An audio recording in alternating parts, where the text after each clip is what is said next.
हम बातें कर रहे हैं दिल से। मैं आपका दोस्त, आपका अजीज सुशील। दोस्तों, क्या आप सभी गैलीलियो की मुसीबत के बारे में जानते हैं? गैलीलियो को चर्च का भयंकर विरोध झेलना पड़ा था जब गैलीलियो हेलियोसेंट्रिज्म के पक्ष में खड़े हो गए थे। हेलियोसेंट्रिज्म, धार्मिक मान्यताओं के विपरीत उन्होंने कहा कि सूर्य पृथ्वी का चक्कर नहीं लगाता, वो तो पृथ्वी है जो अपनी धुरी पे घूमती है। ये कहा था गैलीलियो ने। वो हेलियोसेंट्रिज्म के पक्ष में खड़े हो गए थे। हालांकि पूरब में आर्यभट्ट और अबू रहन अल-ब्रूनी ये बात पहले ही कह चुके थे, लेकिन यूरोप में चर्च को ये बात मंजूर नहीं हुई। नतीजा, गैलीलियो को सख्त विरोध झेलना पड़ा। उन्हें जलना ही पड़ेगा बारहा, उन्हें जलना ही पड़ेगा बारहा जो बिखेरेंगे फिजा में रोशनी। उन्हें जलना ही पड़ेगा बारहा जो बिखेरेंगे फिजा में रोशनी। दोस्तों, ये हकीकत सिर्फ दीप की नहीं, इंसान की भी है। हर शख्स को जो कुछ मौलिक, ओरिजिनल या नया करता है, उसे दुनिया की आलोचना का शिकार होना ही पड़ता है। लोग उन्हें तरह तरह के नाम देकर उन्हें पुकारते हैं। पागल, बेवकूफ, जुनूनी, crazy, mad, obsessed. He is obsessed, he is mad, he is crazy. लोग उन्हें अलग अलग तरह से पुकारते रहते हैं और वो हैं कि वो अपनी ही बात पे तुले होते हैं। फिर चाहे कोई मुझे जंगली कहे या जुनूनी या बेवकूफ या पागल, it's okay if they call me mad or obsessed or crazy. दोस्तों, आपने देखा होगा अपने इर्द गिर्द कि बहुत कुछ कहे सुने जाने के बावजूद न तो क्रिएटिव लोगों ने कुछ नया करने का जज्बा छोड़ा है और ना ही दुनिया उन्हें ताने देने से बाज आई है। उन्हें जलना ही पड़ेगा बारहा जो बिखेरेंगे फिजा में रोशनी। बातें और भी। दोस्तों, गैलीलियो को चर्च का भयंकर विरोध झेलना पड़ा जब उन्होंने ये कहा कि सूर्य पृथ्वी का चक्कर नहीं लगाता, वो तो पृथ्वी है जो अपनी धुरी पे घूमती है। हम बातें कर रहे हैं दिल से। मैं आपका दोस्त, आपका अजीज सुशील। दोस्तों, वो साल था 1666, 1666। सेब पेड़ से टूटकर कोई पहली बार जमीन पे नहीं गिरा था। सेब यानी एप्पल जब से पैदा हो रहा है तभी से वो टूटने के बाद जमीन पे ही गिरता रहा है, कभी आसमान की ओर नहीं उछला। लोग सिर्फ सेब ही नहीं, आम, अमरूद, इन सभी फलों को टूटकर जमीन पे ही गिरते देखते आ रहे हैं और इसे ही उनकी नियति मानते आ रहे हैं। सभी सिर्फ इतना ही जानकर संतुष्ट रहे हैं कि ऐसा ही होता है, ये नियति है, ये कुदरत का कानून है। ऐसा क्यों होता है? ये सवाल आइजैक न्यूटन से पहले किसी के मन में नहीं उठा। हालांकि न्यूटन के मन में जब ये सवाल उठा तो इसे किसी साइंटिफिक क्यूरियोसिटी के रूप में नहीं देखा गया, इसे किसी वैज्ञानिक जिज्ञासा के रूप में नहीं देखा गया, फितूर कहा गया। यह अलग बात है कि इसी फितूर के भीतर से सर आइजैक न्यूटन यानी एक महान वैज्ञानिक का, एक महान साइंटिस्ट का जन्म हुआ और आज लॉ ऑफ ग्रेविटेशन, गुरुत्वाकर्षण का बुनियादी सिद्धांत दुनिया मानती है और जानती है। दोस्तों, अगर सबकी तरह आइजैक न्यूटन भी पेड़ से गिरते सेब को देखकर लपके होते और खाने के बाद निश्चिंत होकर खेलने में जुट गए होते तो क्या होता? क्या आज गुरुत्वाकर्षण का सिद्धांत, लॉ ऑफ ग्रेविटेशन, हमारे पास होता? बातें बहुत सारी। दोस्तों, पूरब में आर्यभट्ट और अबू रहन अल-ब्रूनी ये बात कह चुके थे कि वो तो पृथ्वी है जो अपनी धुरी पे घूमती है, सूर्य पृथ्वी का चक्कर नहीं लगाता। लेकिन जब यही बात गैलीलियो ने यूरोप में कही तो उनका कड़ा विरोध हुआ। उन्हें चर्च का भयंकर विरोध झेलना पड़ा। हम बातें कर रहे हैं दिल से। मैं आपका दोस्त, आपका अजीज सुशील। दोस्तों, अगर सबकी तरह आइजैक न्यूटन भी पेड़ से गिरते सेब को देखकर लपके होते और खाने के बाद निश्चिंत होकर खेलने में जुट गए होते तो क्या होता? क्या आज गुरुत्वाकर्षण का सिद्धांत यानी लॉ ऑफ ग्रेविटेशन हमारे पास होता? शायद नहीं, या हो सकता है कि किसी और को ऐसा ही काम करना पड़ता, किसी और को ये ख्याल जरूर आता और उस पर वो विचार करता। दोस्तों, आमतौर पे हम यही सोचते हैं कि मुर्गी पहले आई या अंडा, लेकिन दोस्तों आप ही बताइए, ऐसे चक्कर में पड़ने से क्या फायदा? How does it help? आपने गौर किया होगा, कई लोग आज भी ऐसे ही सवाल करते हैं। अक्सर हम इसे उनका भोलापन मानकर हंसते हैं और अपनी सीमित समझ के अनुसार कोई टाल मटोल वाला जवाब दे देते हैं। कई बार तो हद ही हो जाती है जब वो ऐसे सवालों की झड़ी लगा देते हैं। अक्सर हम उन्हें बेवकूफ मानकर डांट देते हैं, ये सोचे बगैर कि इसका नतीजा क्या होगा, इसका अंजाम क्या होगा। अक्सर यही छोटी छोटी बातें बच्चों के लिए कुंठा का कारण बन जाती हैं। वो सप्रेस महसूस करते हैं। क्या आपने कभी बच्चों को कुंठा के दौर से गुजरते देखा है? Have you experience such a state of mind friends? हम बातें कर रहे हैं दिल से। मैं आपका दोस्त, आपका अजीज सुशील। दोस्तों, अक्सर बच्चे बहुत सारे सवाल करते हैं। अक्सर हम इसे उनका भोलापन समझकर हंसते हैं और अपनी लिमिटेड समझ के हिसाब से कोई टालम टोल वाला जवाब भी दे देते हैं। कई बार तो हद ही हो जाती है जब बच्चे ऐसे सवालों की झड़ी लगा देते हैं और अक्सर हम उन्हें बेवकूफ मानकर उन्हें डांट देते हैं। हालांकि हम ये मानकर ऐसा करते हैं कि इसी में उनका भला है।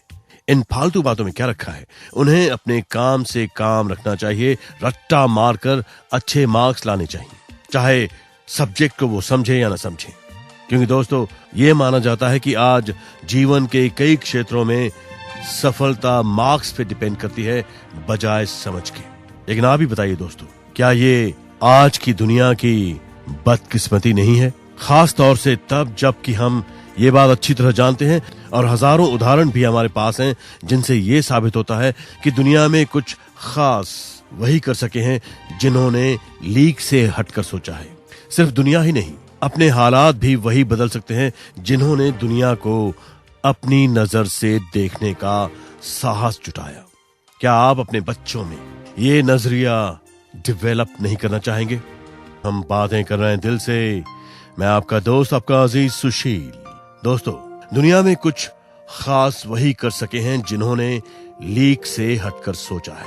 सिर्फ दुनिया ही नहीं, अपने हालात भी वही बदल सके हैं जिन्होंने दुनिया को अपनी नजर से देखने का साहस जुटाया। अगर उन्हें परिजनों और दोस्तों का सहयोग मिला तो उनके रास्ते थोड़े आसान हो गए, नहीं मिला तो थोड़े मुश्किल, और अगर सहयोग की जगह विरोध झेलना पड़ा तो थोड़ा ज्यादा मुश्किल। लेकिन जिनके भीतर कुछ अलग कर गुजरने की आग होती है, उन्हें न तो विरोध की परवाह होती है और न मुश्किलों की। वो तो बस अपनी धुन में मगन होते हैं। आई एम श्योर दोस्तों, आपने देखा होगा कि बिना फल की चिंता किए सिर्फ कर्म का मजा लेते हैं ये लोग। एक दिन जब मजे लेकर किया गया काम रंग लाता है तो सब उन्हें सलाम करने खड़े हो जाते हैं। तब वो माता पिता जिन्हें बच्चों की ऊट पटांग हरकतों के कारण ऐसा लगता है कि इसके भविष्य का क्या होगा, उन्हें पहले की गई अपनी हरकतों पे शर्मिंदा होना पड़ता है। दोस्तों, आखिर क्या वजह है इस स्थिति की? सिर्फ इतना कि हमें दिखता है बच्चे का जुनून और हम चाहते हैं उसकी कामयाबी, ये सोचे बगैर कि बिना जुनून के सफलता कैसे मिल सकती है। जी हाँ दोस्तों, आप ही बताइए, बिना जुनून के सफलता कैसे मिल सकती है? और ऐसे काम के लिए वो अपने भीतर जुनून कैसे पैदा कर सकता है जिससे उसका मिजाज नहीं मिलता? बातें बहुत सारी। दोस्तों, क्या आप जानते हैं कि हवाई जहाज का इन्वेंशन, आविष्कार किसने किया? दोस्तों, हवाई जहाज का आविष्कार किया राइट ब्रदर्स ने। ऑरवेल और विल्बर राइट ने हवाई जहाज का आविष्कार किया। दोस्तों, एक बार ऑरवेल और विल्बर राइट ने हवाई जहाज के आविष्कार के फेर में एक बार अपने नौकर की बच्ची को कीड़े पीसकर पिला दिए, इस उम्मीद में कि इससे वो उड़ सकेगी। इसके लिए ऑरवेल और विल्बर राइट दोनों भाइयों को अपने घर में बेहिसाब पिटना पड़ा था। आविष्कार के इस क्रम की प्रेरणा उन्हें चिड़ियों पे गौर करने से मिली थी और आखिर उन्होंने यानी ऑरवेल और विल्बर राइट ने हवाई जहाज का आविष्कार किया था, लेकिन इसके लिए उन्हें काफी संघर्ष करना पड़ा था, काफी बार पिटना भी पड़ा था। हम बातें कर रहे हैं दिल से, मैं आपका दोस्त, आपका अजीज सुशील। दोस्तों, आपने ये कहावत जरूर सुनी होगी, हर आदमी चाहता है कि भगत सिंह पैदा हों, पर अपने घर नहीं, पड़ोसी के घर। अक्सर जब सिस्टम या समाज की विसंगतियों पे बात होती है और उनमें बदलाव की जरूरत महसूस की जाती है, तो हम हिंदुस्तानी ये जुमला दोहरा देते हैं। जब हम ये बात कहते हैं तो हमारा भाव खिल्ली उड़ाने का जरूर होता है, पर खिल्ली हम सिर्फ सिस्टम की नहीं, खुद अपनी हिपोक्रेसी, सोच और व्यक्तित्व के खोखलेपन और अपनी बेबसी की भी उड़ा रहे होते हैं। क्या आपने कभी ये रियलाइज किया है दोस्तों? हालांकि दोहरे मूल्यों की ये मजबूरी कोई आज से नहीं, जमाने से चली आ रही है। दोस्तों, हर आदमी चाहता है कि भगत सिंह पैदा हो, पर अपने घर नहीं, पड़ोसी के घर। दोस्तों, आप क्या चाहते हैं? आप क्या सोचते हैं? बातें और भी। दोस्तों, हर शख्स जो कुछ ओरिजिनल करना चाहता है, नया करना चाहता है, कुछ मौलिक करना चाहता है, उसे दुनिया की आलोचना का शिकार होना ही पड़ता है। लोग उन्हें कहते हैं पागल, बेवकूफ, जुनूनी, क्रेजी, मैड, ऑब्सेस्ड। लेकिन वो लोग अपनी बात पे ही तुले होते हैं, चाहे फिर लोग उन्हें जंगली कहें, पागल कहें, ऑब्सेस्ड कहें, क्रेजी कहें, जुनूनी कहें। बहुत कुछ कहे सुने जाने के बावजूद न तो क्रिएटिव लोगों ने कुछ नया करने का जज्बा छोड़ा है और न दुनिया उन्हें ताने देने से ही बाज आई है। हम बातें कर रहे हैं दिल से, मैं आपका दोस्त, आपका अजीज सुशील। दोस्तों, हिपोक्रेसी, सोच और व्यक्तित्व के खोखलेपन और बेबसी की, यानी दोहरे मूल्यों की ये मजबूरी कोई आज से नहीं, जमाने से चली आ रही है। दोस्तों, जस्ट इमेजिन, जरा सोचिए कि युवा नरेंद्र ने जब अचानक फैसला किया कि वो शादी नहीं करेंगे, संन्यास लेंगे, तो क्या उनके माता पिता प्रसन्न हुए होंगे, खुश हुए होंगे? जी नहीं, उन्हें भी झटका लगा था और नरेंद्र को भी दुनियादारी समझाने की कोशिश की गई थी। अगर युवा नरेंद्र ने समझ लिया होता तो आज न तो वो स्वामी विवेकानंद बन पाते और न भारतीय संस्कृति दुनिया के फलक पे गौरवपूर्वक खड़ी हो पाती। दोस्तों, भगत सिंह जब खेतों में बंदूकें बोने की बात करते थे और चंद्रशेखर जब अपना नाम आजाद बताते थे, तो उनके माता पिता को भी उनके भविष्य की चिंता सताती रही होगी।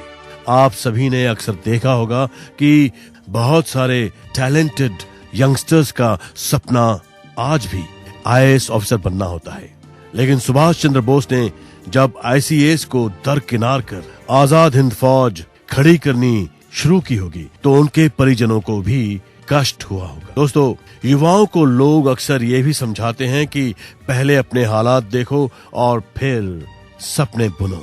दोस्तों, अगर यही सही तरीका है, डॉक्टर एपीजे अब्दुल कलाम राष्ट्रपति बनने के बारे में सोच सकते थे। दोस्तों, राइट ब्रदर्स ने हवाई जहाज का इन्वेंशन किया। ऑरवेल और विल्बर राइट ने हवाई जहाज के आविष्कार के फेर में एक बार अपने नौकर की बच्ची को कीड़े पीस कर पिला दिए, इस उम्मीद में कि इससे वो उड़ सकेगी। इसके लिए उन्हें अपने घर में ही बेहिसाब पिटना पड़ा था। आविष्कार के इस क्रम की प्रेरणा उन्हें चिड़ियों पे गौर करने से मिली थी। हम बातें कर रहे हैं दिल से, मैं आपका दोस्त, आपका अजीज सुशील। दोस्तों, ऐसे लोगों की जरूरत दुनिया को हमेशा रहेगी जो लीक से हटकर कुछ नया कर रहे हों। कुछ साल पहले एक दौर ऐसा आया था जिसमें सभी एक दूसरे की कॉपी कर रहे थे। रीमिक्स का दौर था। ओरिजिनलिटी, मौलिकता कहीं नजर नहीं आ रही थी। फिल्म्स हो या टेलीविजन सीरियल्स, हर तरफ रेपिटिशन नजर आ रहा था, हर तरफ कॉपी कैट्स नजर आ रहे थे। तब भी दर्शकों को लीक से हटकर स्क्रिप्ट और फिल्म की जरूरत थी और आज भी है। धीरे धीरे डायरेक्टर्स, प्रोड्यूसर्स और राइटर्स सब ने इस दिशा में काम करना शुरू किया, तो कुछ टेलीविजन सीरियल्स और फिल्में अलग बननी शुरू हुई और लोगों ने उन्हें सराहा भी, एप्रिशिएट भी किया, और ये फिल्में बॉक्स ऑफिस पे चली भी। दोस्तों, आप सभी जानते हैं कि लीक से हटकर काम करने वालों की अपनी अहमियत है।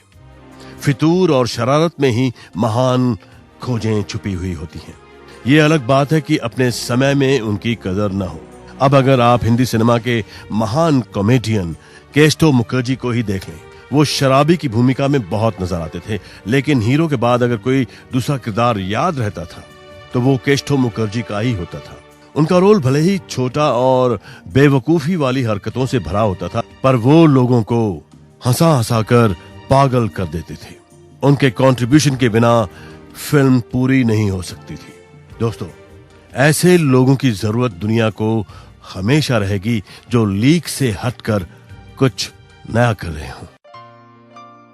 दोस्तों, आप सभी गैलीलियो की मुसीबत के बारे में जानते हैं। गैलीलियो को चर्च का भयंकर विरोध झेलना पड़ा जब उन्होंने हेलियोसेंट्रिज्म के पक्ष में बातें की। धार्मिक मान्यताओं के विपरीत उन्होंने कहा कि सूर्य पृथ्वी का चक्कर नहीं लगाता, वो तो पृथ्वी है जो अपनी धुरी पे घूमती है।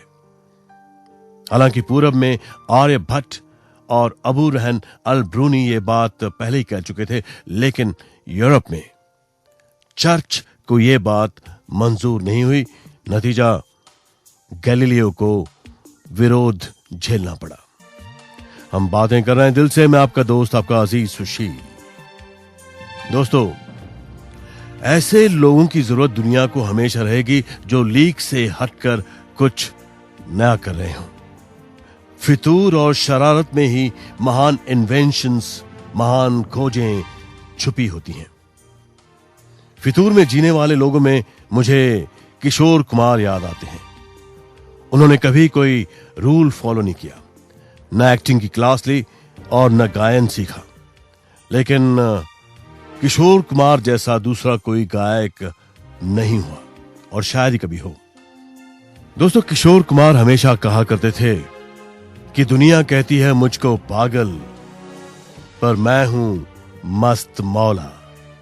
एक खास माहौल या तबके में अगर कोई कुछ अलग सोच रहा होता है तो उसे बहुत कम लोग ही समझ पाते हैं। सोच को भौतिक सुख साधनों तक ही सीमित रखने वाले ऐसे लोगों को कभी समझ नहीं पाते। एजुकेशन सिस्टम, शिक्षा प्रणाली भी इस बात को समझ नहीं पा रही है। दोस्तों, क्या आपको लगता है कि हमारी पढ़ाई में, हमारे एजुकेशनल सिस्टम में फन एलिमेंट है? फन एलिमेंट आजकल के कोर्सेज से गायब है, जबकि ये हर चीज में होना चाहिए। दोस्तों, कहते हैं कि कुछ समय पहले तक सिर्फ एग्जाम्स की टेंशन होती थी। डिप्रेशन, टेंशन और प्रेशर जैसे शब्द नहीं सुने जाते थे। दोस्तों, आपने अपने इर्द गिर्द देखा होगा, अपने घर में भी देखा होगा कि एक छोटे से बच्चे को स्पोर्ट्स में भी अच्छा परफॉर्मेंस दिखाना है, एक्स्ट्रा करिकुलर एक्टिविटीज में भी, और साथ साथ सभी सब्जेक्ट्स में भी उसे बेहतर परफॉर्मेंस दिखाना है। फिर मां बाप के ख्वाब भी उस पे थोपे जाते हैं। इतने चैलेंजेस से जूझते हुए जब बच्चा आगे बढ़ रहा है तो उसकी स्टडी में फन एलिमेंट डालकर ही तनाव को थोड़ा कम किया जा सकता है। लेकिन क्या हमारे स्टडीज में, हमारे करिकुलम में, हमारे कोर्सेस में ये फन एलिमेंट है? सोचिए। हम बातें कर रहे हैं दिल से, मैं आपका दोस्त, आपका अजीज सुशील। दोस्तों, युवाओं को लोग अक्सर ये भी समझाते हैं कि पहले अपने हालात देखो और फिर सपने बुनो। अगर यही सही तरीका है तो क्या लाल बहादुर शास्त्री हिंदुस्तान के प्रधानमंत्री या डॉक्टर एपीजे अब्दुल कलाम राष्ट्रपति बनने के बारे में सोच सकते थे? दोस्तों, ये सिर्फ कुछ एग्जाम्पल्स हैं। घटनाएं तो ऐसी अनगिनत हैं। हम जानते हैं कि जिस किसी को भी बड़ा बनना है उसे कुछ अलग हटकर करना ही होता है। इसके बावजूद खुद इसके लिए हम तैयार नहीं होते हैं। जैसे ही अपने बच्चे ऐसा कुछ करने की दिशा में बढ़ते हैं, हमारी रूह कांप जाती है। हम ये तो चाहते हैं कि वो बड़े बने, लेकिन ये बिल्कुल नहीं सोच सकते कि वो लीक छोड़ें, कुछ अलग करें, कुछ हटकर करें। हम चाहते हैं कि वो करें वही जो औसत दर्जे के लोग करते हैं, जो एवरेज दर्जे के लोग करते हैं। कमाएं, खाएं और मस्त रहें। दुनिया की फिक्र अपने सर लेने से क्या फायदा? दोस्तों प्लीज टेल मी, तमाम उदाहरणों और अनुभवों के बावजूद आखिर क्यों हम नहीं उबर पाते अपनी ही बनाई सीमाओं के आग्रह से? क्यों नहीं हम तोड़ पाते अपनी सरहदें, सोचने की सरहदें, सोचने की सीमाएं? बेशक इसका कारण कुछ हद तक सिस्टम की विसंगतियां हैं। एजुकेशन लगातार महंगा होता जा रहा है और हमारे एजुकेशन सिस्टम में मूल्यांकन, इवैल्यूएशन समझ के बजाय सिर्फ याददाश्त का हो रहा है, हमारे मेमोरी का हो रहा है। दोस्तों कंपटीशन रुचियों और क्षमताओं के बजाय मार्क्स की ही हो रही है। दोस्तों ये सच है कि दुनिया भर में बेकारी बहुत बड़ी समस्या बन गई है, लेकिन इसके बावजूद हम ये भी तो देख रहे हैं कि जिनमें कैपेबिलिटी है, क्षमताएं हैं, टैलेंट है, इनिशिएटिव है, वो सब कुछ हासिल कर रहे हैं वो जो चाहते हैं। ये सही है कि कुछ लोग गलत तरीकों से भी काफी कुछ हासिल कर रहे हैं, लेकिन हकीकत यह भी है कि इस तरह उपलब्धियां हासिल करने वालों की संख्या बहुत कम है जिन्होंने गलत तरीकों से कुछ हासिल किया है। बड़ी उपलब्धियां, बड़े अचीवमेंट्स आज भी वही हासिल कर रहे हैं जो अपने चुने हुए क्षेत्र में पूरी दिलचस्पी रखते हैं और कमिटेड होकर काम करते हैं, समर्पित भाव से काम कर रहे हैं। दोस्तों कहने को सभी ये बात जानते हैं कि किसी भी क्षेत्र में बड़ी उपलब्धि वही लोग हासिल कर पाते हैं जो अपने काम के प्रति पूरी तरह समर्पित होते हैं, कमिटेड होते हैं, डेडिकेटेड होते हैं। लेकिन दोस्तों क्या आपने कभी ये भी सोचा है कि ऐसे काम के प्रति किसी के मन में समर्पण का भाव आएगा कैसे जिसमें उसकी दिलचस्पी ही ना हो?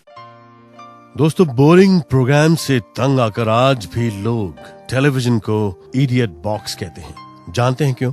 क्योंकि जॉन लॉगी बेयर्ड ने जब टेलीविजन इन्वेंट किया 1932 में, तब उन्हें इडियट यानी बुद्धू समझा गया था और इसलिए टेलीविजन को इडियट बॉक्स कहा गया। जॉन लॉगी बेयर्ड दिन रात अपने इस छोटे से बक्से को और बेहतर बनाने की कोशिश में उलझे रहते थे और लोग इसे जॉन लॉगी बेयर्ड की, टेलीविजन के इन्वेंटर की बेवकूफी समझते थे। हम बातें कर रहे हैं दिल से, मैं आपका दोस्त, आपका अजीज सुशील। दोस्तों कई बार जब हम अपने बच्चों या भाई बहनों को उनके जुनून और उनकी रुचियों की परवाह किए बगैर अपनी मर्जी के मुताबिक कोई खास दिशा देने की कोशिश करते हैं, तब हम दरअसल उन्हें भटका रहे होते हैं। क्योंकि हमारी चुनी हुई दिशा हमारे लिए सही हो सकती है, लेकिन किसी दूसरे के लिए इसका सही होना जरूरी नहीं है। कई पेरेंट्स ऐसा अपनी अधूरी रह गई महत्वाकांक्षाएं पूरी करने के लिए करते हैं, ये देखे बगैर कि अपनी महत्वाकांक्षा अगर हम हासिल नहीं कर सके तो क्यों? कहीं ऐसा तो नहीं कि जो लक्ष्य हमने अपने लिए तय किया था उसे पाने की हमारे अंदर सिर्फ चाहत थी, दिलचस्पी नहीं। दोस्तों चाहत और रुचि में बहुत बड़ा फर्क है। तो क्या ये जरूरी नहीं कि पेरेंट्स अपनी महत्वाकांक्षाएं अपने बच्चों पे न थोपे? हम बातें कर रहे हैं दिल से, मैं आपका दोस्त, आपका अजीज सुशील। दोस्तों प्रवाह के साथ जो तैरते हैं उन्हें लोग अक्लमंद मानते हैं और जो धारा के विरुद्ध बहते हैं उन्हें बेवकूफ माना जाता है। फिर भी धारा के विरुद्ध जाने वालों समाज में कोई कमी नहीं रही। और जहां तक पेरेंटिंग का सवाल है, माँ बाप का सवाल है, कई लोगों का मानना है कि हमारे देश में कुछ ज्यादा ही हंगामा होता चला आ रहा है पेरेंटिंग को लेकर। कई लोग मानते हैं कि 5 साल तक के बच्चों को तो सिखाना पड़ता है, पर इसके बाद सिर्फ गाइड करें। बच्चों को करियर के बारे में जितनी नसीहत ना दें उतना ही अच्छा। वैसे फ्रेंडली एडवाइस को कोई भी बुरा नहीं मानता। जहां तक सुधार की बात है, उसकी जरूरत शिक्षा से ज्यादा समाज व्यवस्था को है, सोशल सिस्टम को है। कभी कभी लगता है कि गाइडेंस की जरूरत पेरेंट्स को है, बच्चों को नहीं। What do you think friends? क्या मैं सही कह रहा हूं? दोस्तों रूसी भाषा के विश्वविख्यात साहित्यकार फ्योदोर मिखाइल दोस्तोयेव्स्की का एक उपन्यास है जिसका टाइटल है द इडियट। खुद पूरी जिंदगी तरह तरह की मुसीबतें झेलने वाले दोस्तोयेव्स्की की ये अनूठी कृति एक ऐसे राजकुमार की कहानी है जिसे शासन व्यवस्था में अभिनव प्रयोगों के लिए उस समय में बॉर्डम यानी इडियट घोषित कर दिया जाता है। हालांकि आज की लगभग हर व्यवस्था उन्हीं प्रयोगों को दोहरा रही है। हम बातें कर रहे हैं दिल से, मैं आपका दोस्त, आपका अजीज सुशील। दोस्तों जब दिमाग में गलत किस्म का फितूर होता है तो खतरनाक हो जाता है, लेकिन अगर सही दिशा में हो तो आविष्कार बन जाता है। आज ही नहीं, पहले भी ऐसे लोगों की दुनिया में जरूरत थी। उन्हीं के योगदान के कारण आज हम लैविश लाइफ जी रहे हैं। समझदार लोग ऐसे लोगों की कदर भी करते हैं। दिमाग में खुराफात का संतुलन जरूरी है, क्योंकि ये जरूरत से ज्यादा हो तो समाज के लिए नुकसानदेह हो सकता है, और संतुलित हो तो महान खोज भी कर सकते। मस्त मौला अपना काम करता रहता है, उसे दुनिया से कोई लेना देना नहीं होता है।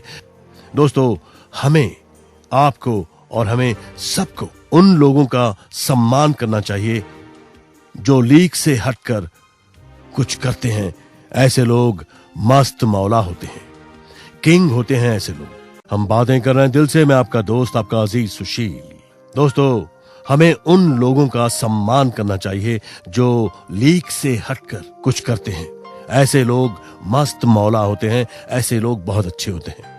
जो बच्चे या लोग किसी बात पे ज्यादा सवाल करते हैं या कुछ ऐसे पूछ बैठते हैं जो आपने पहले कभी सोचा ना हो, तो लोग उन्हें इडियट का दर्जा देने लगते हैं। ये गलत है, इट्स रॉन्ग। ऐसे में इडियट वो नहीं बल्कि उन्हें कहने वाले ही होते हैं।